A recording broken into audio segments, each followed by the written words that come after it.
Hey folks, Steve here with another all green alike video. In this video, we're going to actually play an end to Innocence scenario, which is just one turn long. If you want the context of the scenario, you can watch the introduction video separate, where I kind of talk through what is the scenario, what are the special rules.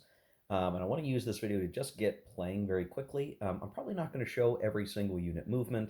That would make this video even longer than it could be. But what is nice about the scenario is that we should be getting right into significant action right away. So things are going to start off with the the U.S. night marches, of which we get three. The units cannot attack, and it's basically just deciding where I want uh, my brigades to go to start things off. And I don't want to get too fancy. I don't want to try to outplay history too much by trying to come up with something wildly different.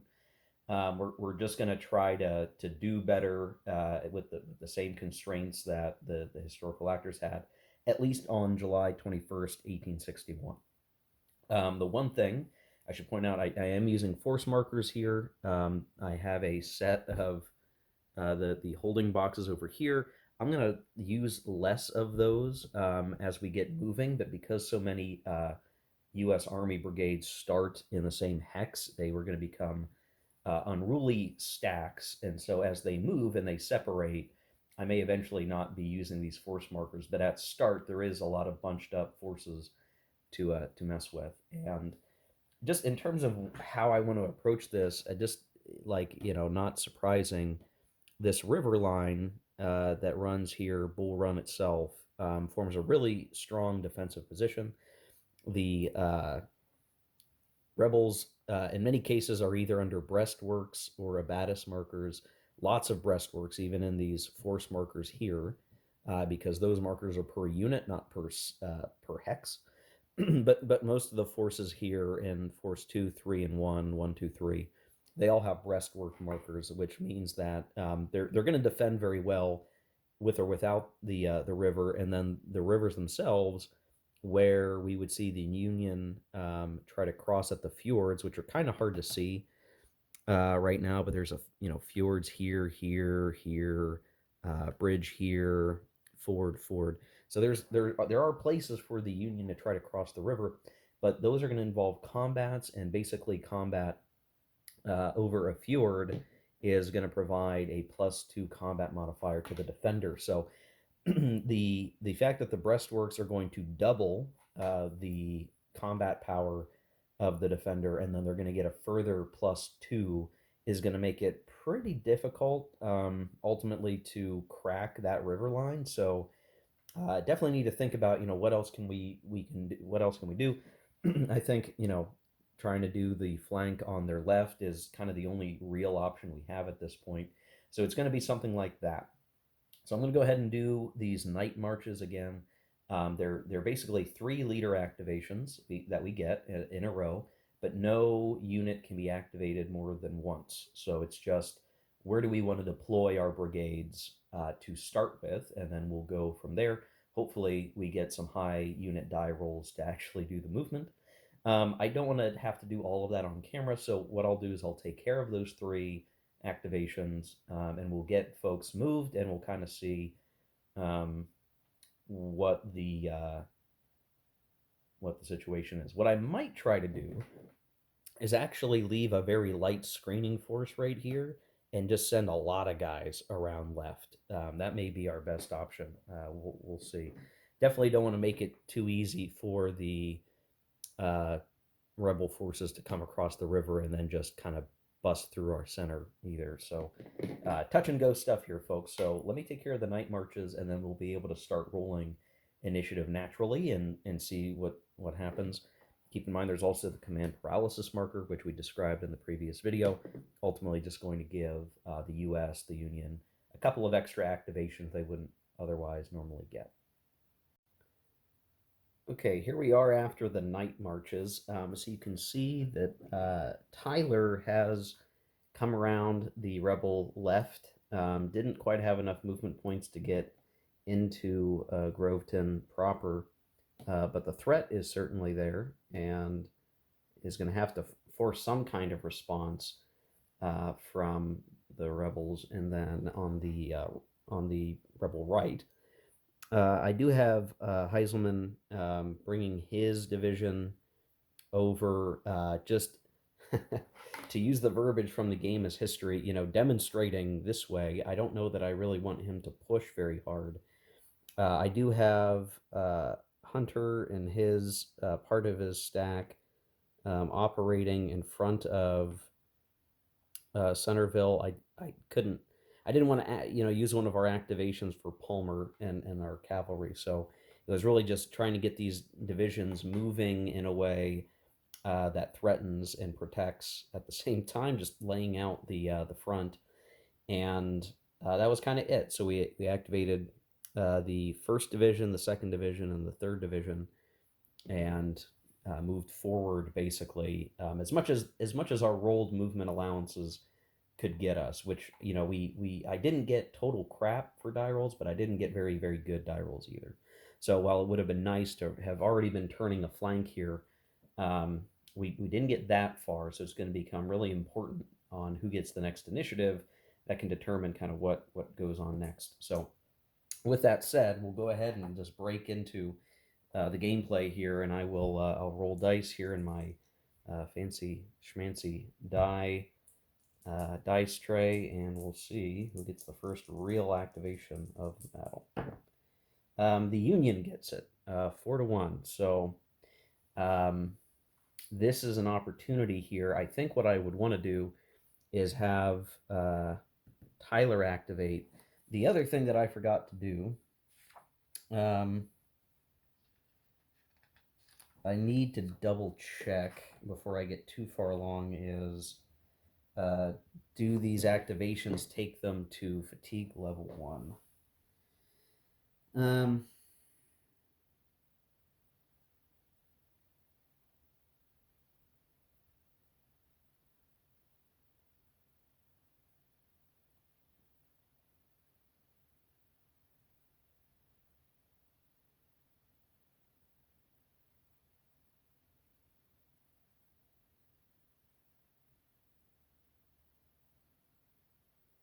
Yeah, I'm trying to look through. I don't see it saying anything. I would have to assume that these units do get fatigue markers. So I did not do that, though it sounds like I very reasonably should. Um, so what I'm probably going to do here is I'm going to activate Tyler for a leader movement and try to get his division to wrap up around here, and at the very least that puts us in a position to surge forward. Now if you think about it, like, what if we tried to get in behind everybody in a Manassas Junction? It would take 1 2 3 4 5 6 7 8 just to get next to it. So we certainly can't expect to get there. So I'm going to be very, very chill and just try to create a wrap up on the rebel left here. So let me take care of all the fiddling with fatigue markers off, and I'll have performed at least the beginning movements of Tyler's division. That's the intention here, and we'll see what happens. We would at least maybe get a really good opportunity potentially to stuff up Evans in a flank attack that would get us a very clear, elimination of a unit, and then start pressing in upon these other units that are protected. So, yeah, let me take care of that. Okay, so I have Sherman leading the charge here. He's gone to fatigue 2. Tyler, this whole group is going to be activating. But he has come 1, 2, 3, and 4, 5 to do an attack on Evans. Managed to do really well with the group leader role of a 5. So definitely enough that we now pose a pretty significant danger to the rebel position, which is just fantastic, just what we needed. And we're going to do this attack here to get control of the bridge over the river. Now, it's not as good as I was hoping as I learned the flanking rules. So it's a regular attack. It's 3-1 odds, which gives us a plus 2. The tactical benefit of Evans makes that a +1. Make sure I get this right. So yeah, +2 from ratio modifier, down to a +1 from the tactical differential. No artillery penalty because the defender doesn't have any artillery, so no effect for that.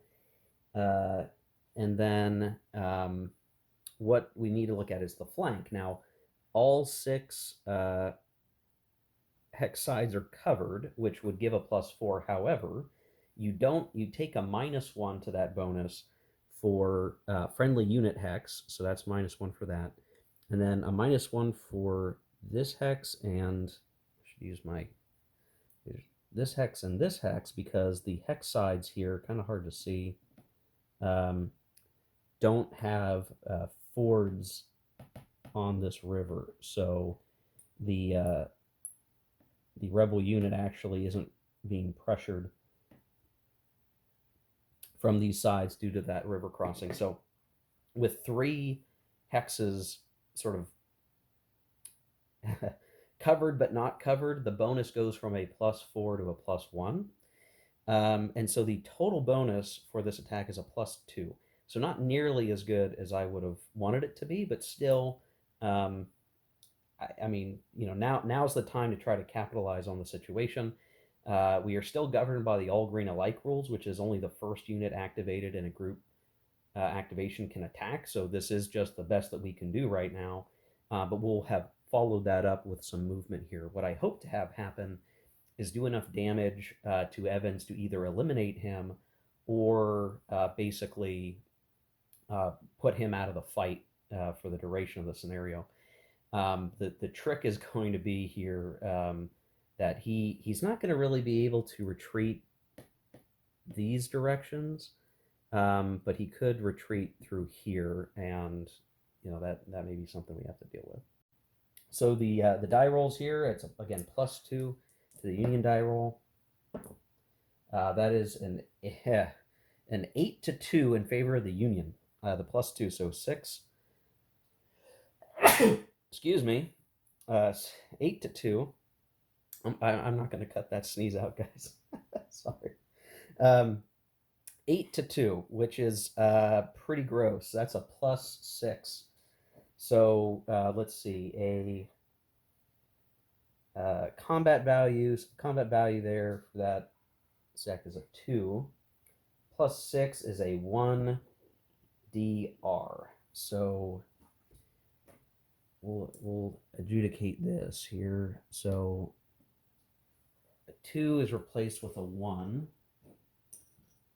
And of course I don't have any 1 manpower markers to use. At least not one ready. And then we're going to have a DR result, which is going to put this guy in a disordered state.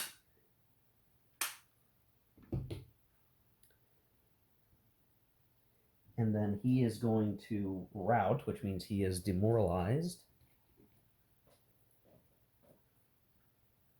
Right?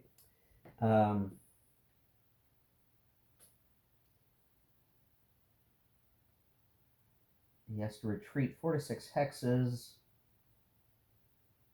And just so we know, a 6 with the existing, we're going to advance into the hex. So that is definitely going to be a good advantage here. And then so for the retreating, I have to look to see if this is going to matter here.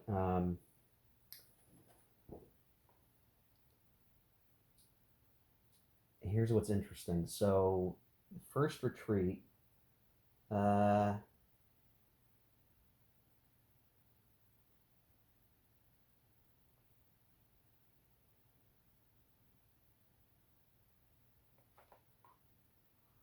okay. This is actually going to be the tough situation. So the first priority is retreat follows a road, pike, trail, or railroad. None of those are really options for the unit. Priority 2 is it does not follow one of those hexes, but goes into a hex more distant from the active enemy unit than the hex retreated out of, which Um,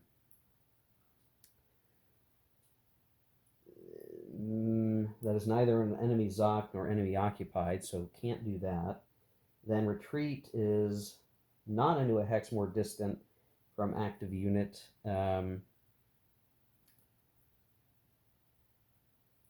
The hex retreat into is not an enemy, not in an enemy Zoc or enemy occupied. Well, unfortunately, there is a Zoc into that hex, so they can't pick that one. Priority 4 is retreat into an enemy Zoc, but not an enemy occupied hex. Retreat is into a hex more distant. Okay. Retreat is into an enemy Zoc, but not an enemy occupied hex. Retreat is not into a hex more distant. And if that's the case, then they're going to take another manpower loss, which means that this unit is actually removed, which I think is the first time me playing this. And if I'm playing this wrong, somebody better let me know.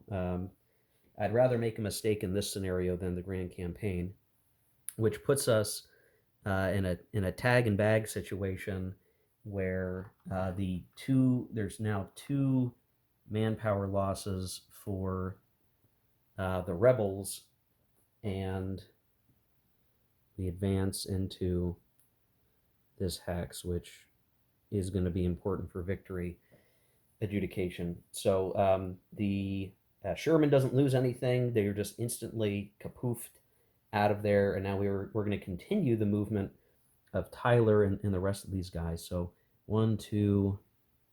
Well, let's see. We're going to end up moving Keys as well. So he would go 1, 2, 3, 4.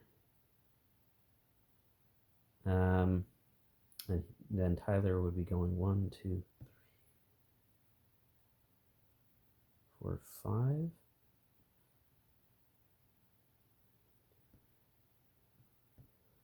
Yeah, let me think through the best way to do this, because I think what we want to make sure we can do is put as much pressure on the rebels as possible. So where we move and how that ends up going is going to matter a whole lot. So stand by.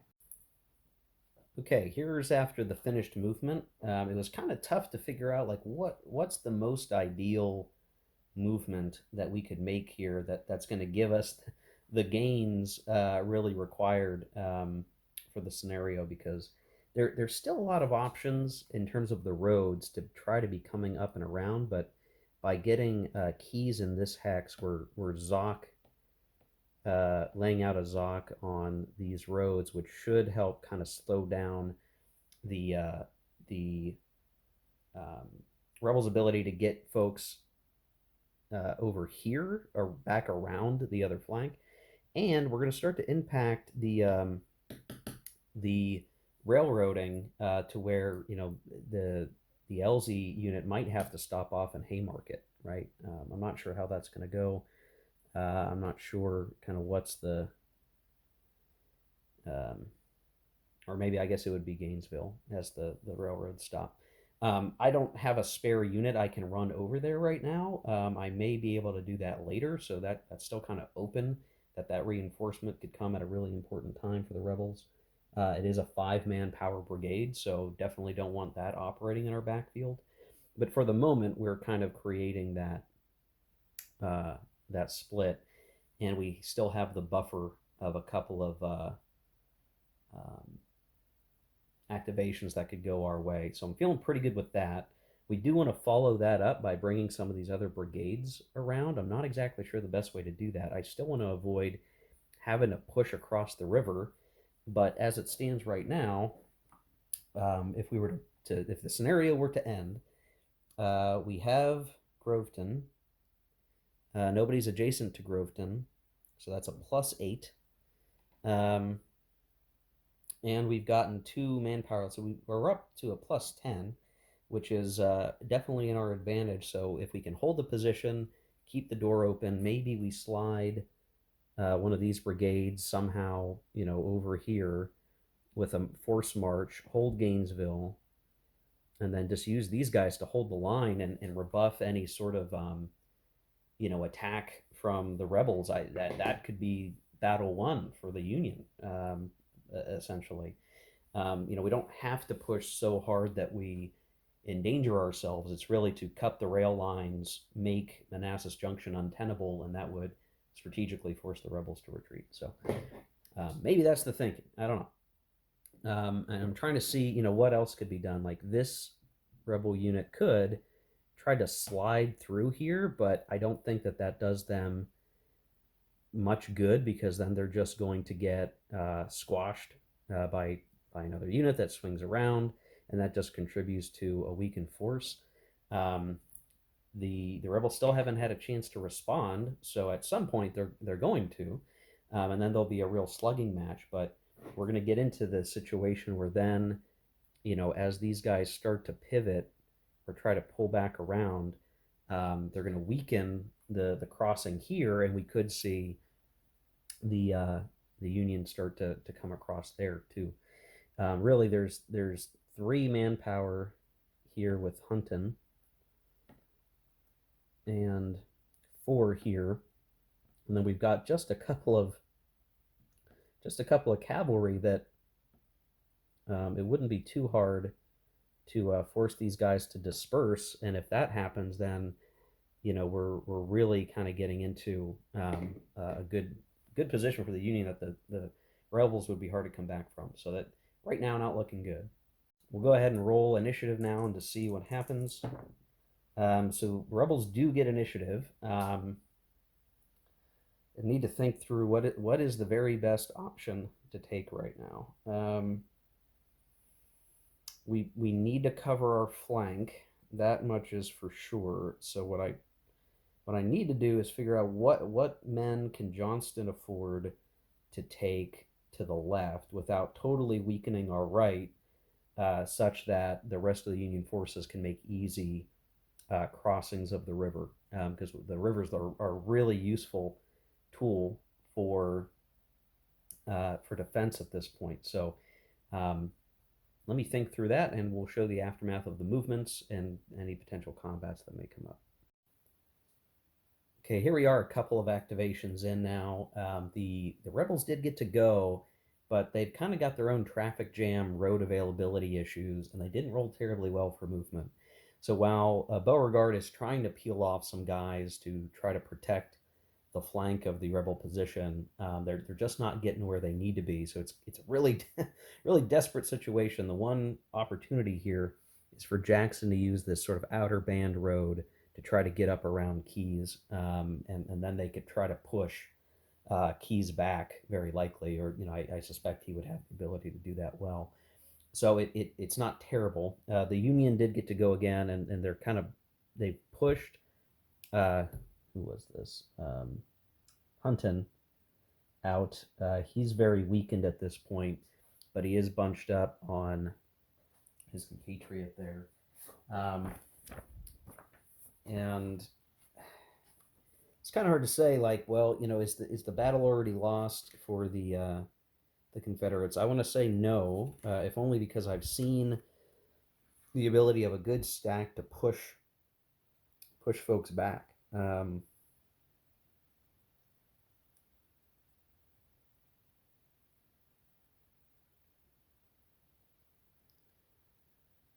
Yeah.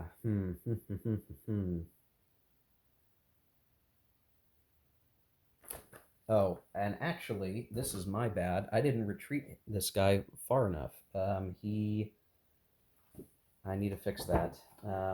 Gosh, I had him retreat 1 hex. I needed to retreat him at least 4 hexes. At least 4 hexes.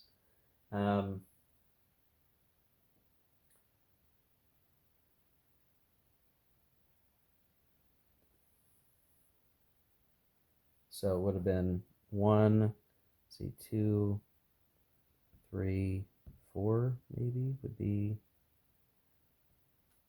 the idea here. There, so at least we have some more coverage. Yeah.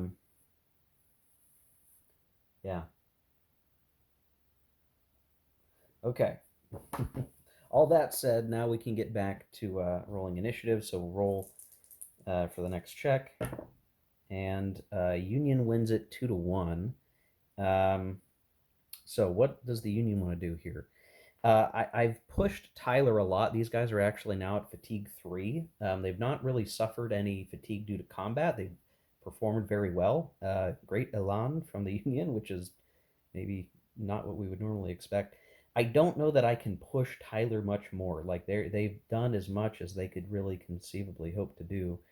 What I want to try to do now is can we make something happen with our friends in the second um, the second division here. I also want to try to disrupt Gainesville.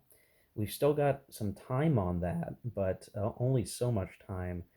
Um, and I think I need to figure something out there because the railed reinforcements could come at just a terrible time, and I don't want that to happen. Um, so I need to think through that. So yeah, I think what I may end up doing is, oh, man, this is tough. What I could do, I could activate second division and end up going, however far I can make it, 1, 2, 3, 4, 5, 6, if we're lucky, get into Gainesville, and just kind of pivot these guys, and then try to leverage other units nearby to kind of cover the flank situation. It's tricky. It's tricky. Let me think on this, and we'll show maybe the aftermath of the move.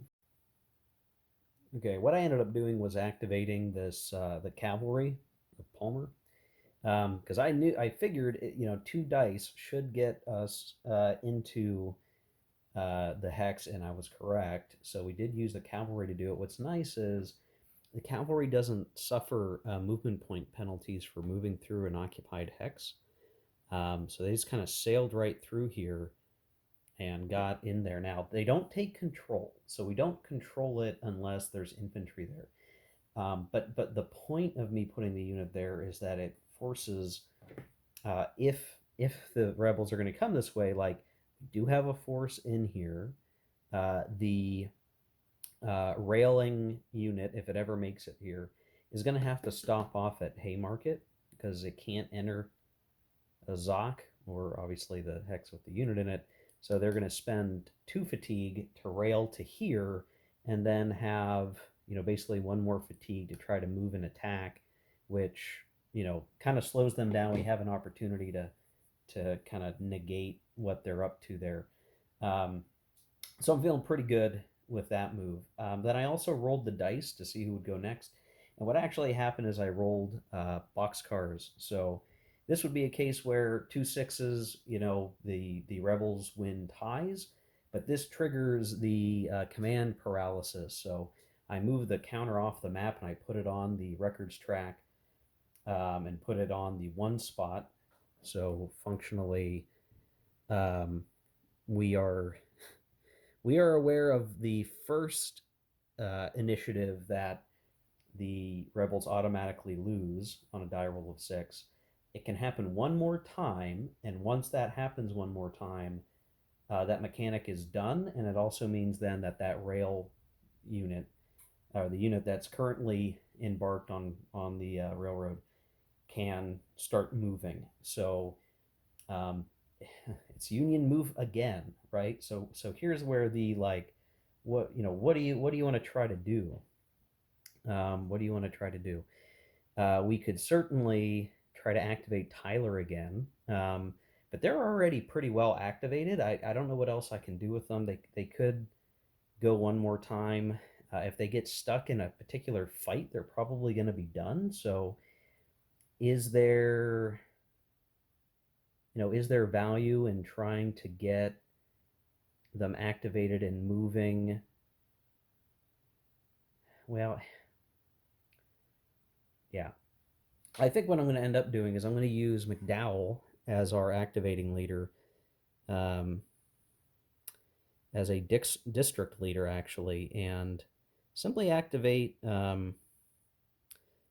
or maybe, well, either way, I'd probably activate these couple of units here and just move in to here, and well, either here or here. I'm not sure it matters really either way.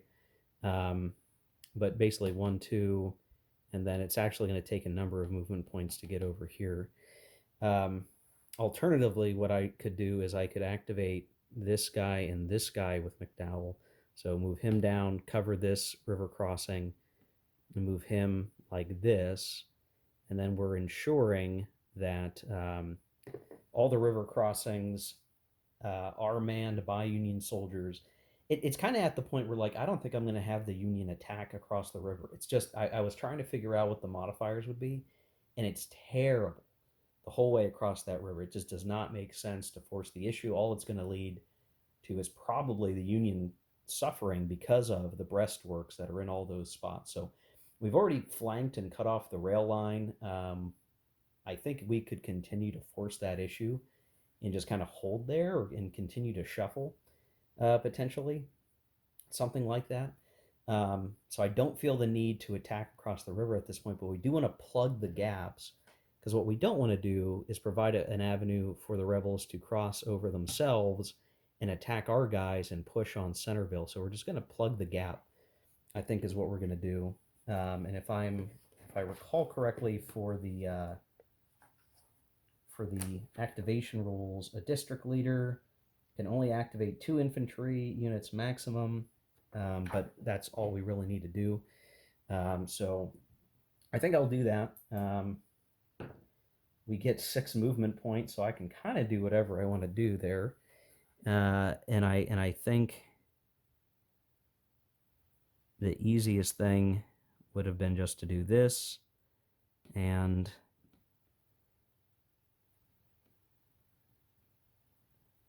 this, and I need to get some fatigue markers in place here for that move, but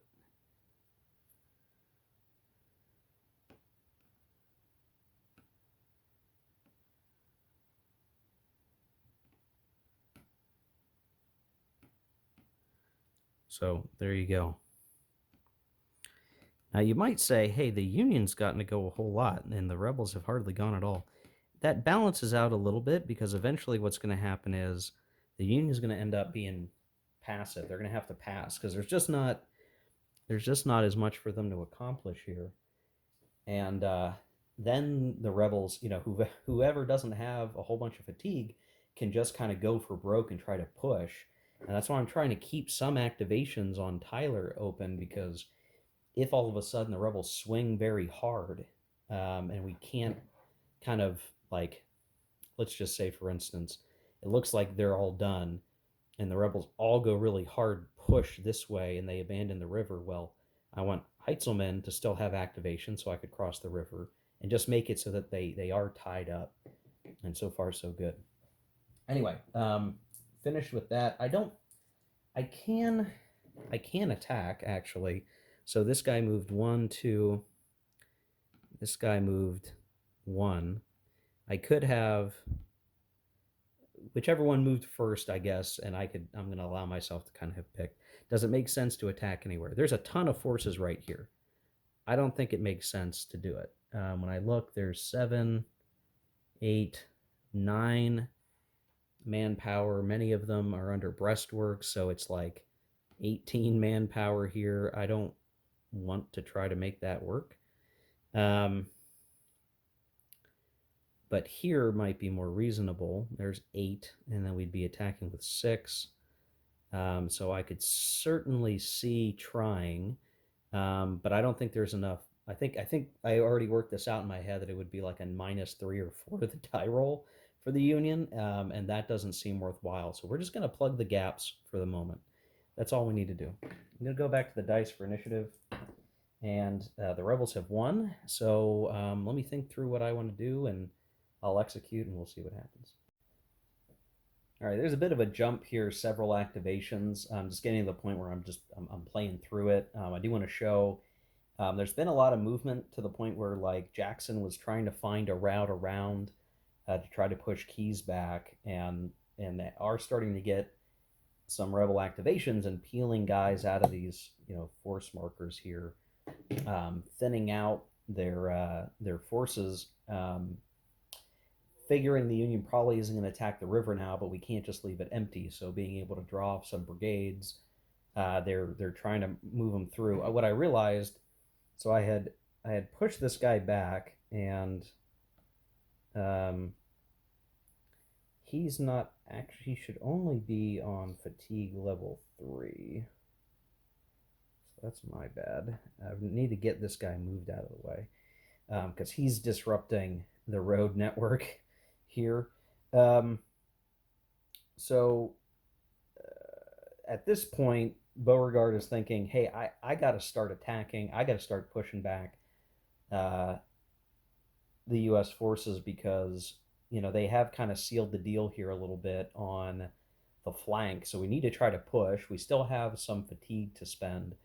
And now is the right time to do it before, what's happening is the Union's bringing Blenker over, and they're just going to pile in units here to defend their gains, and that's sort of the Union path to victory at this point. Probably not going to get into Manassas Junction during the day of battle, but it will, by the day's end, it would be an untenable defensive position before long, and they would want to be retreating probably behind Broad Run. So um, definitely a danger there in general for the rebels. So I think we're going to have Beauregard make a push against Keyes, and then what he'll do is he'll be doing a leader activation. He'll look to push Keyes out of the way, and then he'll move either Jackson or Bonham in behind him to continue pushing forward. So that's the thought process.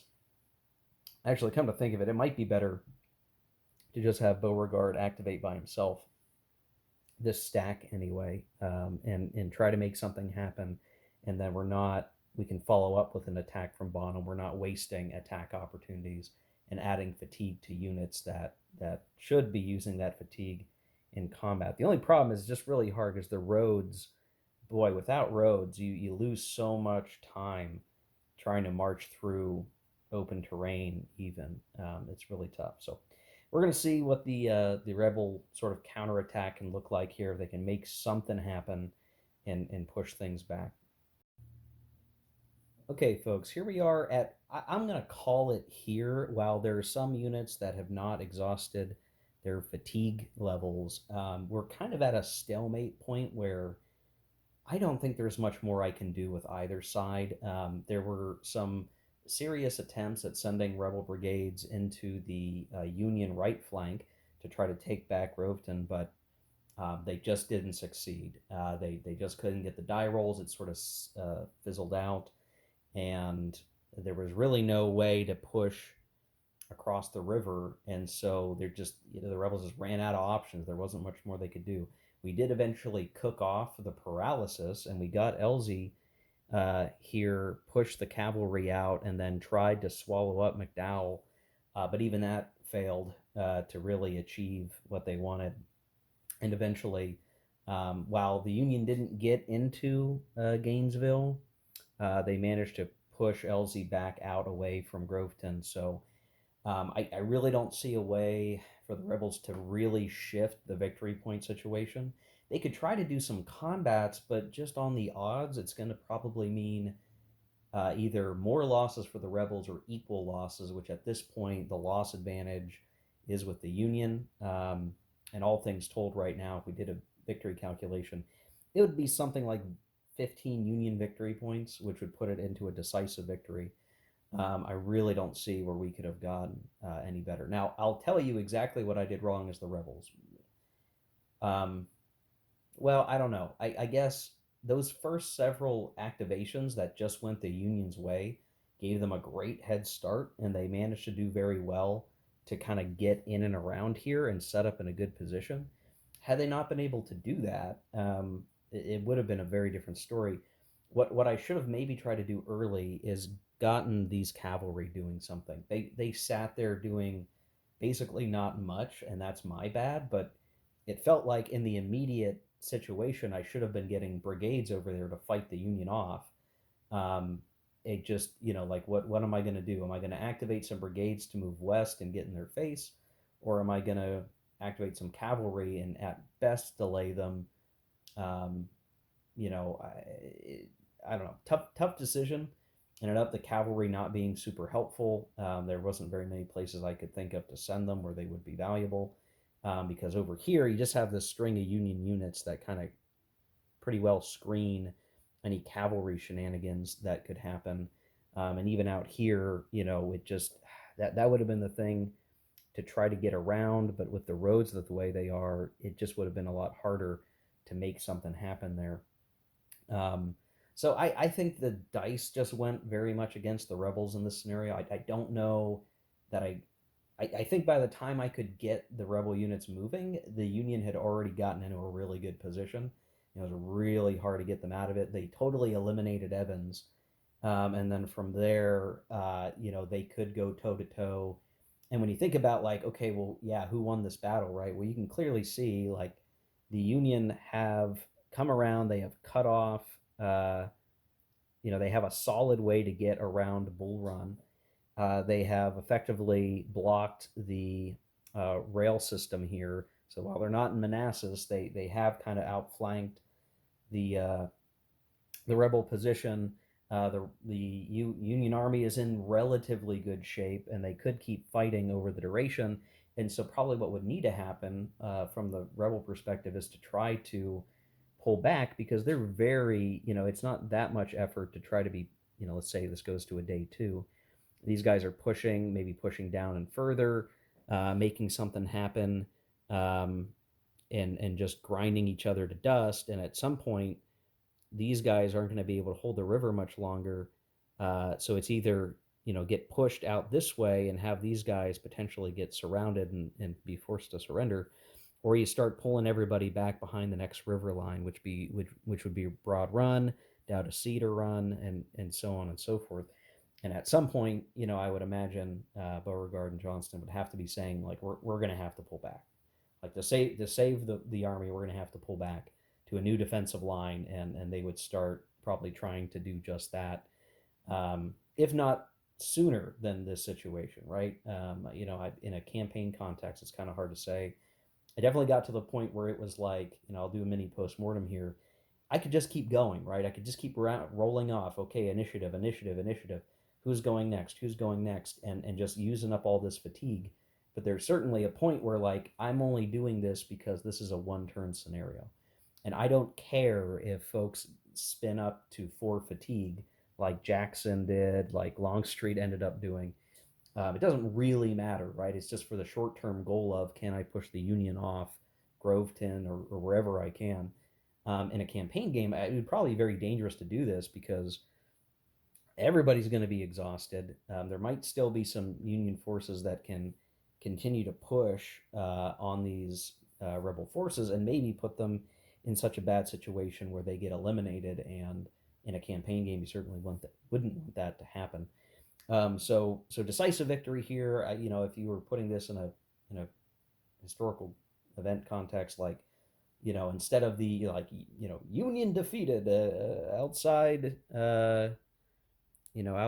of Manassas Junction, routed retreat to Washington. It's um, Rebel Army smashed.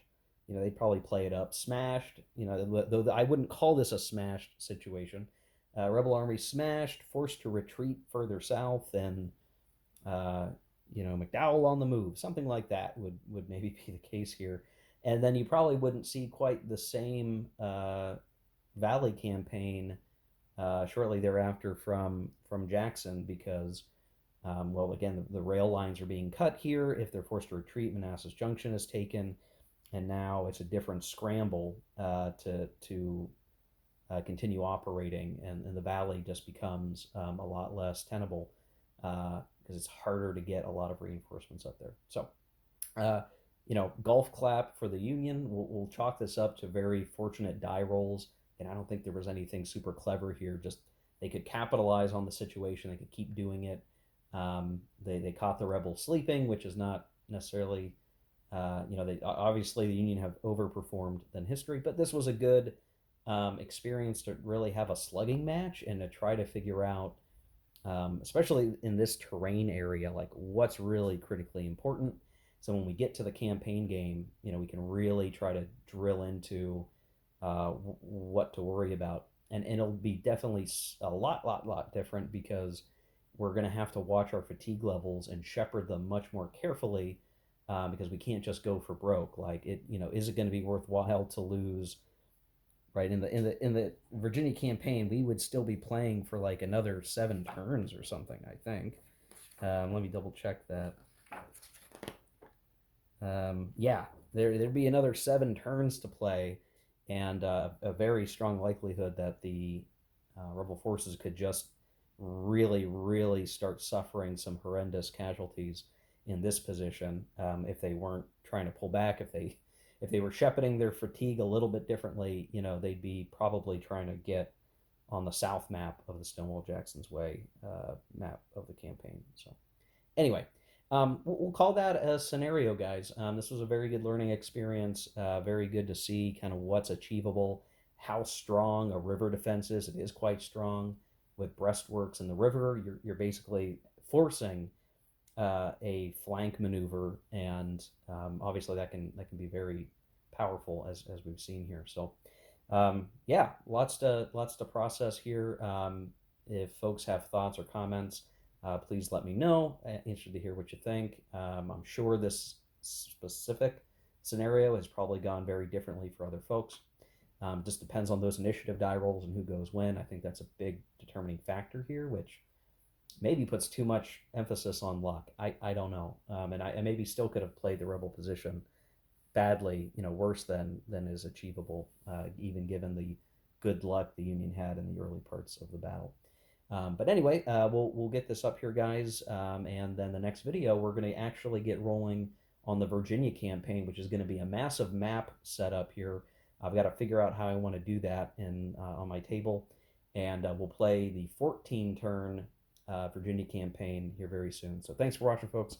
Hope you enjoyed. See you in the next one. Take care. Keep gaming.